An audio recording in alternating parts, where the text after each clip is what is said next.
So in this particular video, I'm going to take a look at the real heavyweight in that driver category in the way of the new Taylormade Sim2 driver, up against maybe a little bit of an underdog in the driver category, but a very good product with the Srixon Zx5. So both these drivers are pricing in at £399. As I say, much more of a heavyweight through marketing. The sales are obviously going to be a lot more with the Taylormade as against Srixon, but I'm going to compare these two drivers in this particular video and give you an idea of how these compare against each other.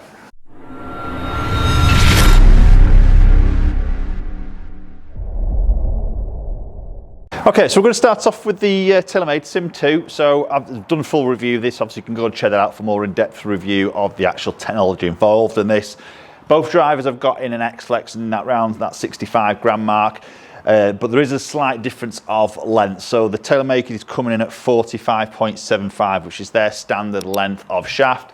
And the Srixon is 45.25. So the Taylormade is ½ inch longer in the length. So obviously we've just got to take that into account when we're maybe looking at things like club head speed numbers at the end. So we'll start off with the Taylormade Sim2, 9 degrees, set at 9 degree.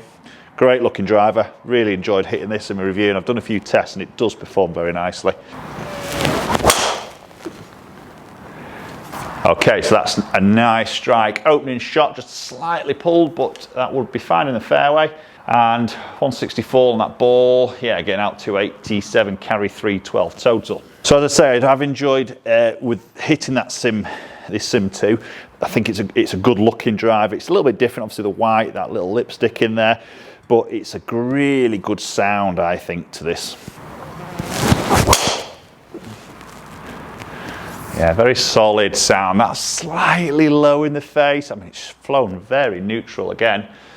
Good ball speed, 163.9. Again, 287. So that's those first two, just spinning up a little bit higher.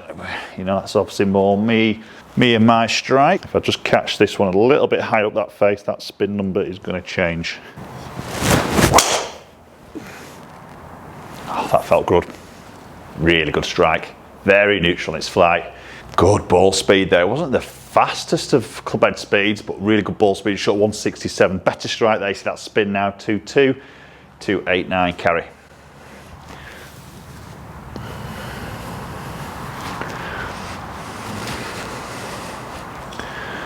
So as I say, loads of tech involved. We'll quickly go through that. You know, we've got twist faced on there. We've got that speed pocket on the bottom of the sole for maybe those slight low hits, keeping that ball speed up. But the main real thing is this, or the main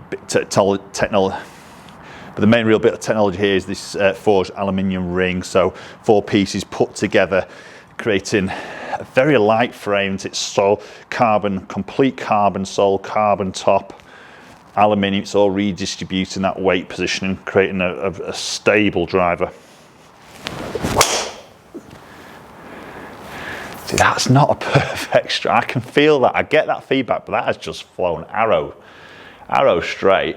Yeah, you see that spin's going up, just that little bit low heel, but you just don't see that through the strike, through the flight of it. That's a typical one on the golf course. You hit that shot and you think, oh, I've just not quite flushed it, but your playing partners are going, wow, that's a great shot, because it's just flown straight, still pretty long. I think that's the theme with a lot of these modern drivers now, or definitely for 2021, we're seeing some very stable drivers, straight hitting drivers on these mishits.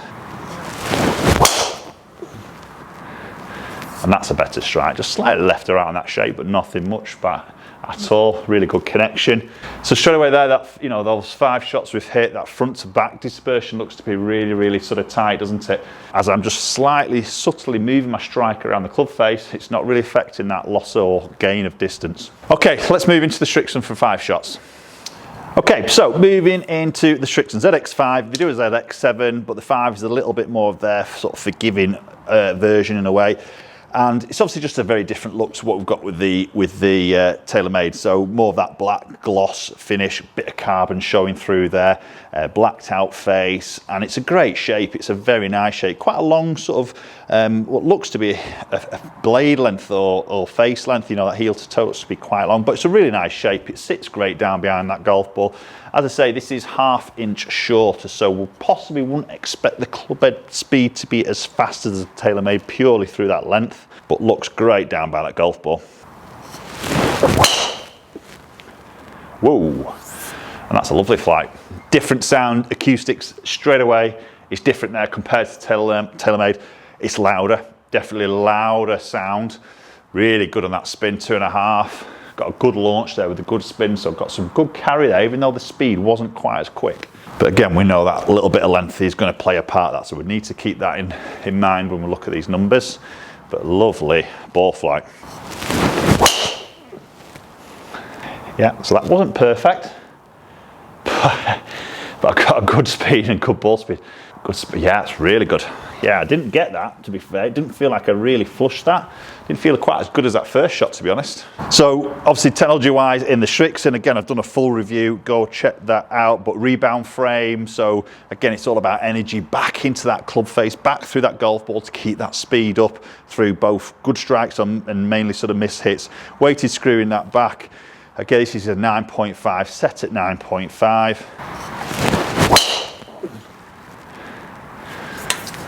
Slightly toe, just up that left side. Good ball speed. I'm going to get those slightly quicker ball speeds from those toe strikes. So just post your comments down below, let me know your thoughts. You know, two drivers here are both priced at $399, so there's no difference in terms of budget here of going from one to the other. But obviously Taylormade plough loads into marketing. It's everywhere that you see on tour. As you know, they pay a lot of money for the players to be playing that out on that tour. Whereas Srixon maybe not so much, no real big players, or not as definitely not as many as Taylormade, obviously. So you know, it's not something that you'll see out on that golf course. And again, marketing side of things in terms of the black head, it's not as visual on TV as it is against maybe the white head of the Sim2. You know, the white edging anyway, and the blue ring. You know, they're very clever, aren't they? Putting these brighter colours are very visual when you're out on TV. That's a good strike. A little bit higher up on that club face, so it's launched a bit higher. You see at 13.5 launch. Spin will be good. Again, decent distance. Definitely the big difference between them, obviously the looks is different. Again, that's very personal for you as a golfer. When you sit that club down by the golf ball, the shape in the head, the colours, everything like that is a very personal thing. So obviously the two very different looks. I like both, to be honest. I am a big fan of the Sim2, the way it looks, but I think that's still a very, very good looking driver in the Srixon. But the big difference there is that sound and the feel off that club face. It just sounds a little bit tinnier with a Srixon in relation to that Sim2. So personally, again, it's personal with sound. I do prefer the sound of that Sim2. Oh, I've hit that really well, just a fraction pulley. I always seem to get those really good strikes from that slightly pulled shot.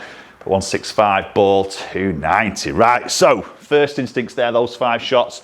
Srixon looks to be tighter on that dispersion, left to right. Very similar on the distance, and both very consistent, that front to back dispersion, which is really good because I've had a couple of slightly different strikes there.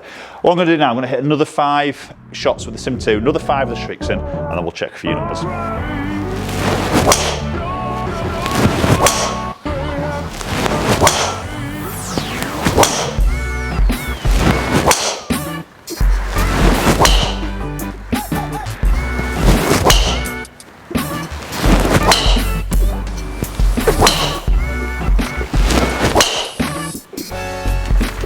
Okay, so there's 5 shots, or the last 5 hit with the Srixon. This is going to be close. See some dispersion rings there. Let's go and check a few numbers out, a little bit more detail between those 2 drivers. Right, so dispersion ring. So unfortunately, I just hit one sort of big left one there with the Srixon, which has just spoilt it. I mean, if I took that out, the Srixon was very, very consistent in this sort of area. A little bit wider left to right with the Taylormade, a couple just sort of fading up that right, couple little pulls. So possibly Srixon on that front, maybe just beating. It seemed to be quite consistent. The window it came out, as I say, just that one I just shut the face on just went a bit left on me. Front to back dispersion, very, very similar between them both really. Maybe just, again, the Srixon just edging it a tiny bit. Again, it's just subtleties of strike there, but nothing that would sort of worry me in terms or influence me between one over the other. A couple of really long ones. I've got the longest one there with Taylormade. I've also got a couple of really good long ones. That last one there, 294, you can see. When I just get that launch right for me with a strike location, launch, spin, I just max those extra few yards out of it. And then if we have a look at the numbers there, so interesting because we know there's a half-inch difference of length, and clubhead speeds were identical at 113. Maybe if I felt a little bit more comfortable with the slightly shorter one of the Srixon, you know, felt like I maybe let it go, swung that obviously a little bit quicker on average because there is obviously that difference of length. But when we look at ball speed relationship, we see 163.4, 164.5. So on average, the Taylormade just that little bit more on that ball speed off the club face. Launch, very similar, that 11 and 12 area, which is pretty good for me, and the spin pretty identical, or in that sort of 2,600, 2,700 area. So carry distance literally 2 yards in it, you know, with the Srixon actually just pipping it through probably that little bit of extra launch there, to be honest, and that slightly lower spin is just giving me those extra few yards, but it's minimal into that. That's, again, isn't going to influence me on my purchasing decision between those two drivers. Right, okay, so very close comparison there. 10 shots hit with each, and the numbers are very difficult to split with these two drivers, aren't they? Possibly just a little bit more consistent over that test with the Srixon for me. I say just that one pull is just sort of widened that dispersion ring, but a little bit more consistent there, and I like the way that flew out. I think if I'm going to pick it through the consistency wise, the Srixon on that test would edge it. It could just flip the other way around, and if I kept testing these again, they're very, very close. Looks, I think, again, that's a hard one for me. As much as they are quite different from each other, I do like both very much in terms of the way that the shaping, the look of them. I'm a fan of both really, so that's again a hard one for me to split. The sound, however, is I do much prefer the sound of the Sim2. Would I get over that sound? Well, I'm not saying the Srixon is a bad sound, but I think I'd get over it if I started hitting, you know, consistent shots. I think the sound, I sort of, you know, you get used to it, don't you, over a period of time. So that probably won't be too much. So really, really close between those two very good drivers, both at that $399 price point as well. So post comments down below, let me know your thoughts. Which would you go for? Are you brand orientated? Which would you go for out of those two? If the numbers are very similar in that fitting environment, what would you be picking these drivers on? I'd love to hear your thoughts as always. I think it's going to be a personal preference of looks and feel, isn't it, between those two clubs. Okay, hope you enjoyed the video. If you have, hit that subscribe button, hit the bell while you're there so you won't miss a future video. As soon as it lands on my channel, you'll be one of the very first ones to watch it, and hopefully we'll catch up with you all very soon.